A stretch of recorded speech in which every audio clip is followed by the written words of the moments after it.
old school Suzuki, and I found a real treat here in the pits this weekend. This is Dana Delk and his Honda Top Gas bike. Now what's unique about that is when we say the word Honda, we don't say it very often at motorcycle drag races. There have been some notable exceptions.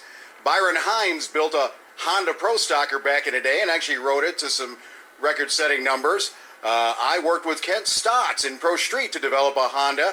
It was a Honda Blackbird in the Pro Street class. We had a lot of fun with that, won a couple championships. What we've got here is a Honda 1100F. Now, one of the things that makes this very interesting to me is one of Dana Delk's most, I would say, important influences was a man by the name of John Sands. John Sands ran a Nitro Honda based on this very same engine back in the day and was one of my most fierce competitors in the Pro Mod class. We duked it out so hard for so long, and John left us about 14 years ago, but some guys are still carrying on the torch like Dana.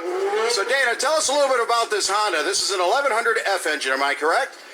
Yes, sir. Its base engine was a 1983 Honda 1100F Super Sport, and of course this one's highly modified. It's got a 1-2-3 auto transmission in it. It's got a slider clutch that was built by a guy offshore over in Greece. His name is SDR Salvanos, and he did me a kind of one-off slider clutch for this application. He also, I'm a design engineer, automotive diesel, and I spent a lot of years doing computer-aided design and drafting and stuff. And I did a billet big block, and I sent him to the 3D models and had him manufacture the billet big block for the bike, so we could make the cubic inches a little bit larger. And we did some things there to allow me to go to 1318 to possibly 1387 cc's, but we're not there yet. We're at basically a 78 millimeter piston. And cylinder heads I do. I've got an Eraldo Faraci cylinder head from back in the day. I've got one that George Bryce did me back in the late 1980s. Some big names there. And some stuff that I did myself. And I learned a lot. You know, I started on this journey. I got out of motorcycle drag racing for a long time because I got involved in powerboat racing. And when I got back involved in this, I went back to what I liked and what I knew. And kind of like a time traveler, I was able to start learning about all this technology we had never had in the 1980s and start applying it to a 40-year-old engine platform. And I've had a lot of good mentors between John Loney, that's with our CSRA organization, you know, Jimmy Mullen, and I could name off a dozen people that have been helping us out with this program. Well, it's like he mentions, you know, when you take on a unique application like this, the biggest thing you fight is availability of parts. He pretty much had to go halfway around the world to find a slider clutch that would get the job done.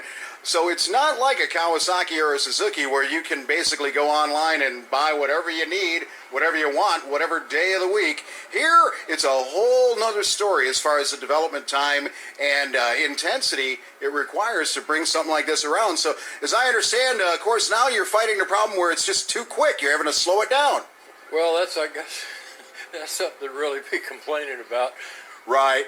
But we've never had it on a dyno, and so we don't know where it really makes peak power. And we just have always shifted it at 10,500 RPM. It always has just seemed right. And we broke out in qualifying on a 510 index. We ran a 503. And I talked to a lot of the guys in the organizations, club riders, other more experienced drag racers, to figure out how much engine RPM to pull out to slow it down a little bit. And when I did that, instead of going from a 503 to like a 510 or 515, it went to 494. And there you have it. You know, what they did is they inadvertently found that the power band on the engine exists at a lower RPM range than they had expected. And with a 3-speed transmission, this becomes even more important because it spends so much time in the middle meteor part of the power band than the more typical 5 and 6 speeds we see.